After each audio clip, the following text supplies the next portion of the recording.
Okay, aku nak mula dengan satu ayat mudah. Bila sesuatu dah berlaku selama 14 tahun, tiba-tiba dianggap salah dalam satu hari. Masalah biasanya bukan pada benda tu. Okay, tapi pada cara menggunakan kuasa. Nah, isu ni bukan isu kecil melibatkan dakwah, melibatkan penguatkuasaan, ruang awam kan, dan yang paling penting cara kerajaan melayan rakyat. Nah, hari ini aku nak sentuh kes reruai dakwah yang dikaitkan dengan Multiracial Elevated Muslim atau MRM, dan pendakwah yang dikenali ramai iaitu Ustaz Firdaus Wong. Bukan untuk bela dia, bukan untuk serang sesiapa, tapi untuk tanya soalan yang sepatutnya rakyat tanya. Okey. Untuk yang mungkin tak tahu, MRM ialah sebuah NGO, NGO dakwah yang fokus kepada pendekatan dialog terutama dengan mualaf dan juga masyarakat berbilang kaum lah. Aktiviti diorang dekat area Bukit Bintang ni bukan baru dah lebih kurang 14 tahun. Saya ulang, 14 tahun. 14 tahun bertukar kerajaan, bertukar datuk bandar, bertukar menteri, bertukar naratif politik.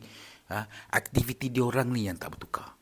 Dan tiba-tiba dalam satu operasi baru-baru ni, reruai itu dirampas oleh DBKL Dewan Bandaraya Kuala Lumpur. Alasan rasmi dia orang apa? Mengganggu lalu lintas pejalan kaki. Okay. Soalan nampak mudah tapi tak ada orang yang pernah jawab dengan jujur. Kalau reruai itu mengganggu laluan pejalan kaki, berada di tempat awam, wujud secara fizikal, soalannya kenapa 14 tahun dulu tak ganggu? Kenapa sekarang baru ganggu?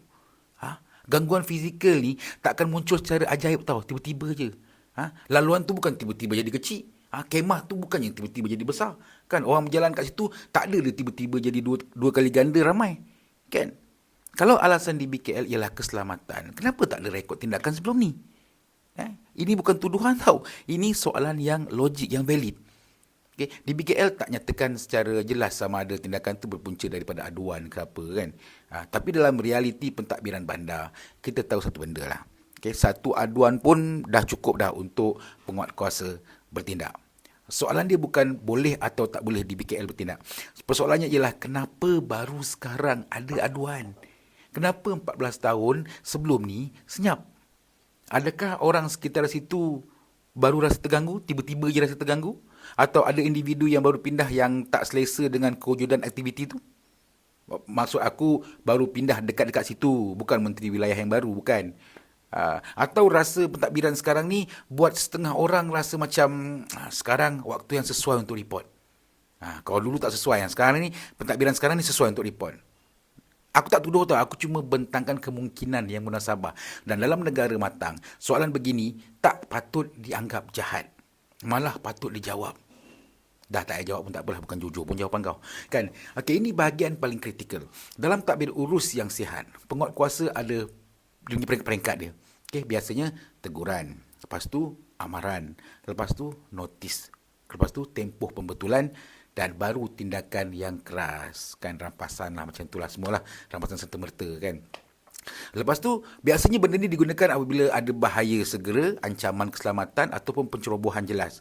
Tapi dalam kes ni, aktiviti dakwah, bukan jual beli barang haram, bukan bina struktur kekal, bukan sehari dua. So, kenapa option paling keras yang dipilih? Bila kuasa digunakan tanpa proses berperingkat, yang rosak bukan imej Ustaz Firdaus Wong tu. Yang rosak ialah kepercayaan rakyat kepada institusi, dalam kes ni di BKL lah. Kan? Ada satu pendapat yang berlegar dalam ruangan komen, kata Firdaus Wong ni dia lantang kritik rumah anutan haram, betul. Tapi dia sendiri pacak kemah dakwah tanpa permit. Apa beza dia? Nak beza dia. Okey, pertama, yang dimaksudkan dengan rumah anutan haram ni, bila orang sebut rumah anutan haram, biasanya merujuk kepada struktur kekal, dibina tanpa kebenaran pemilik tanah, ataupun to be fair, sebelum pemilik beli tanah tu. Wujud berpuluh tahun, malahan ada yang beratus tahun. Kan? Ada binaan konkret, ada elemen penguasaan tanah jangka panjang. Isunya bukan agama. Isu ni ialah pencerobohan harta dan pembinaan kekal tanpa kelulusan. Sama dengan binaan-binaan haram yang lain, bukan kuil saja. Lepas tu, apa pula reruai dakwah ni?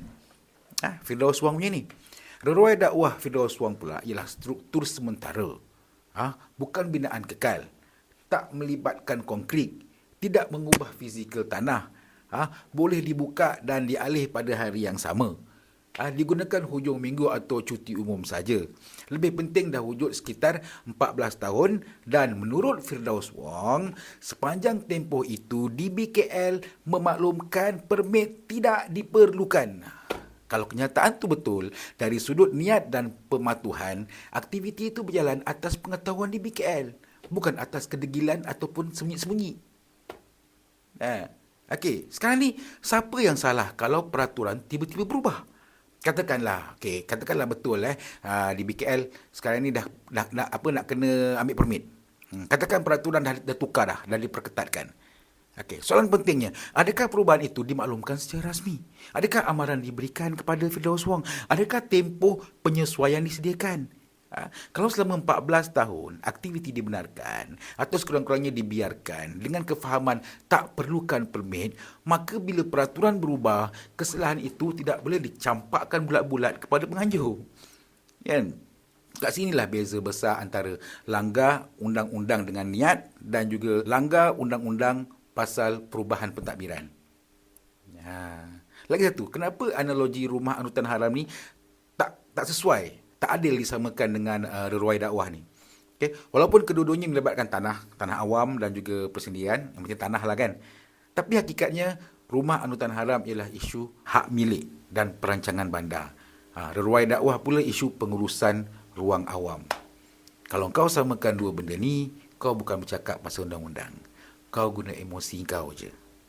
So, bila ada yang kata Firdaus Wong ni hipokrit sebab kritik rumah anutan haram, tapi pacak kemah untuk berdakwah tanpa permit, jawapannya mudah. Dua kes ni tak sama dari segi undang-undang. Undang-undang tak sama, niat tak sama, impact tak sama. Kan, ruai dakwah tak boleh disamakan dengan binaan haram yang kekal. Okay? Jika peraturan berubah, tanggungjawab memaklumkan adalah pada pihak berkuasa dalam hal ini. Isu sebenar dia bukan siapa betul, siapa salah. Isu sebenar dia ialah, adakah kuasa digunakan dengan adil, dengan berperingkat dan dengan berhemah? Tak sama, okey? Ini bukan sebab kena batang hidung sendiri ke apa. Kalau dari dulu di BKL cakap kena ada permit, Firdaus Wong mesti dah lama dapatkan permit. Okey, ramai yang cakap di BKL cuma ikut undang-undang. Ya, dia bertindak ikut undang-undang, mungkin betul. Tapi undang-undang bukan lesen untuk tidak berhemah. Pentadbiran bukan sekadar soal apa yang sah, tetapi apa yang bijak.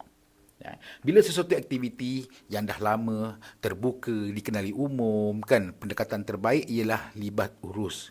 Bukannya surprise motherfucker, angkat semua barang. Bukan. Kalau tujuan di BKL nak nampak adil, ini ialah cara paling cepat nak rosakkan imej di BKL tu sendiri. Iaitu gunakan kuasa tanpa empati pentadbiran. Isu ni bukan isu dakwah saja. Ini ialah isu kuasa dilaksanakan. Soalan-soalan aku tadi still valid. Okay, kenapa baru sekarang? Kenapa tiada amaran? Kenapa terus rampas? Kan, kenapa prosedur berperingkat tak digunakan? Kalau jawapan kepada semua soalan aku tadi tu sebab korang boleh, jawapan korang sebab boleh kan, maka masalah sebenar bukan reruai itu, tetapi mindset penguatkuasaan tu sendiri. Negara ni bukan milik penguatkuasa, negara ni milik rakyat. Dan penguatkuasa bukan hanya penjaga undang-undang, mereka penjaga keadilan. Keadilan yang dapat dirasai oleh rakyat. Orang awam boleh terima. Nampak berperkemanusiaan, nampak adil dari sudut akal. Pendekatan ni juga kena ada dalam kes kuil ke atau binaan yang tak sah yang lain.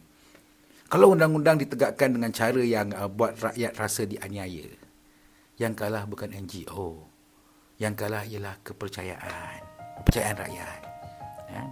Aku tak minta undang-undang dilonggarkan. Aku cuma minta ianya digunakan dengan akal. Sebab kuasa yang kau ada tapi tak digunakan dengan kebijaksanaan, itu bukan kekuatan. Itu kelemahan dalam